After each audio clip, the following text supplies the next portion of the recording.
Our Ayaka is finally back. Congratulations to those of you who have been able to pull for her, and if you're still trying, I'm sending you all my luck that you will be able to pull for her very soon. Now, as usual, today we'll be going through Ayaka's best team comp and especially updated for version 2.6 because her teams are quite different from when she came out back in 2.0. All the teams are Abyss ready so you can use them to your liking while being able to crush the Abyss. Now, if you're new to the channel guys, I usually do monthly giveaways on our Discord server including character giveaways, so if you're interested, be sure to subscribe to the channel and join the Discord server to enter. With that, let's hop into the video.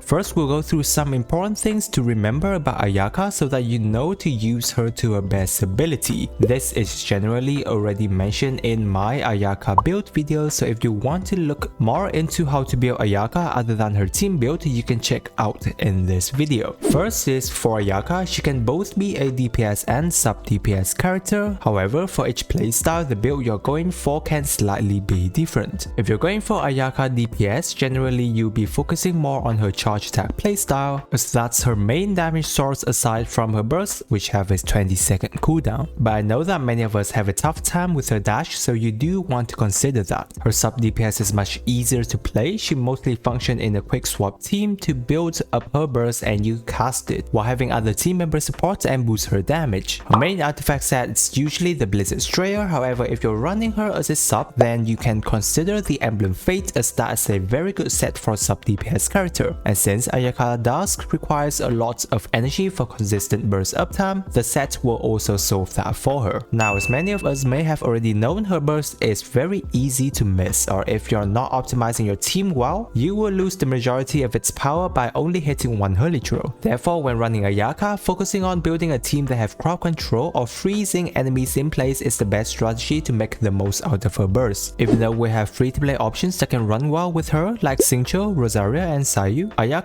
best teammate mostly falls down to other 5-star characters like Kokomi, Mona, Venti, Kazuha, and attack buffer like Bennett and Yunjin aren't always the best option because Benny sometimes is safe for other teams, plus Freeze team don't use Bennett and Yunjin is only for normal attack DPS Ayaka, as you're going to be missing out on huge burst numbers if we're using her. So the character that makes the most difference for Ayaka cryo number is Shanhe, which most of us don't have at this point, but either way we can still build a very nice team around Ayaka even if you don't have Shanhe on the team. For cryo element, we usually have good reaction like freezing and reverse melt, but in Ayaka's case, melt gameplay isn't the best on her because she can't melt most of her attack, leaving it for other team member like Shang Ling to do the melt work. So if you would like that, then melt team for Ayaka is still really good, especially when dealing with larger bosses who don't move around too much. But if you want Ayaka to do melt numbers, then it's not very optimal. Plus, Meltcom won't allow you to take advantage of Cryo Resonance and Blizzard Strayer sets for crit rate bonuses on Ayaka. So those are some of the most important things to remember when playing Ayaka. Now let's hop into her best team options. Team number 1, we have Ayaka, Shanhe, Kokomi, and Kazuha, which is usually the go-to team for Ayaka and is considered as a quick swap team. We have Shanhe as the go-to character for all cryo team when it comes to buffing damage. Kokomi is just such a good character for many team and even more so in freeze team for Ayaka because she not only provides almost constant hydro application for the team to trigger freeze reaction, she also provides healing, which is one of the most important parts, and it is where we can enable Shanhe to be on this very team. Furthermore, Kokomi have access to Thrilling Tales of Dragons, making her even more valuable to have in the team. Kazuha here of course fulfilling his role as always, providing resistant threat plus even more crowd damage numbers for Ayaka. So when running this team, we do need to keep in mind the rotation in order to make the most out of it, as we are working with Shanhe's buff. And so the rotation is going to be, you start off with Shanhe, tap E to her Q, and then to Kazuha's EQ, to Kokomi's E, and then to Ayaka's dash EQ. This will ensure that Ayaka gets all the buff on its her turn. After casting her burst, you can dish out some charge attack to make use of her E skill buff, and then switch to other character to work on the rotation once again. Team number 2, we have Ayaka, Mona, Diona, and Venti. This is a slight variant of the first team, or we can also call it a slight variant of the Morgana team where we usually have Ganyu in Ayaka's place. However, even without Ganyu, Ayaka being in this place is still absolutely perfect for this team. We're working with both Freeze and Venti's crowd control, so we technically have most of the situation covered when you need help with crowd control or freezing large enemies in place for Ayaka burst to hit entirely. We've switched out Kokomi and Shanhe for Mona and Diona because, as mentioned before, if we don't have Kokomi, then usually we'll have Diona on the team to help with healing and cryo resonance. Then there's Mona in place of Shanhe for hydro application and a lot of buff that you get from her Omen and Thrilling Tales of Dragons. The strategy here is quite similar to Team 1, where you work on having enemies in place while giving Ayaka the most buff before you go to her burst. So how the rotation's going to go is that you start off with Diona EQ, to Venti's EQ, to Mona's QE, and then to Ayaka's dash EQ. By following this rotation is quite similar to Morgana's rotation, where your goal is to have Mona's Omen attack buff available for Ayaka as much as possible by having enemies frozen in place. Therefore, the order where you go through the rotation is quite strict if you want to get the most out of this team. It will get a bit to get used to, and also Mona, you want to have her high energy recharge as well to make the most out of her burst and to make sure that it is always available, since that's where you get your Omen attack buff. Team number 3, we have Ayaka, Bennett, Shanhe, Kazuha. We can call this team a full power up mode for Ayaka kind of team because basically everyone on the team is focusing on giving her as much attack power as possible. In this team, you're basically going to be seeing Ayaka's damage number shot through the roof. We have Shanhe and Kazuha as in their usual place, but now there's Bennett, which potentially provides a bit of reverse melt for Ayaka if you happen to infuse Kazuha burst with Pyro. However, there's a few things you want to note on Benny, is that if he is at C6, then it's very hard to use him on the team because you will have Ayaka's sword infused with Pyro most of the time. If you're running a C6 Bennett in this team, then generally you will be only focusing on Ayaka as being a burst quick swap style, and you can't really use her normal attack and charge attack. Plus, we're not working with freeze in this team, so if you're up against a large group of enemies, your best strategy is to have Kazuha help you out with crowd control. Either that or you can use Venti in his place. But this team isn't absolutely perfect when it comes to large boss enemies as they don't move around too much. With this team, once again, you do want to keep in mind the rotation as the attack buff we get from our supports are all time limited. You first start off with Shanhe, tap E to her burst, to Kazuha's EQ, to Bennett's EQ, and then to Ayaka's dash EQ. This will ensure that you get Kazuha burst infused with cryo for sustained cryo damage and cryo resistant shred from him, and once you've done that, just work on repeating the rotation once again. Team number 4, we have Ayaka, Xingqiu, Yunjin, and Shanhe. This is a very interesting team for Ayaka because it focuses on normal attack playstyle for her. If you're working with a DPS Ayaka, you're going to love this team because it requires you to do as much Ayaka normal attack as possible. In terms of how viable this team is compared to the other team, the clear time will most likely be slower because you don't have a crowd control character, so you will have to run around killing enemies when there's a group of them, and you're not always working with Ayaka's burst damage, which is where you usually get the fastest clear time from that. However, this is a very fun team to play because it's also one of the few teams where we can have Yunjin on the team to make use of her normal attack buff. And also, if you're someone who can have access to the Haran, then this team is the perfect situation where you can make use of it on Ayaka. Then there's Xingqiu, where he is also perfect because you're not having a healer on the team, so Xingqiu can be here to help you a little bit with that. But since we're focusing on normal attack, Xingqiu with Ayaka is the perfect combination in terms of making the most out of his burst activation. Then Shanhe, of course, is here to always keep Ayaka's attack buff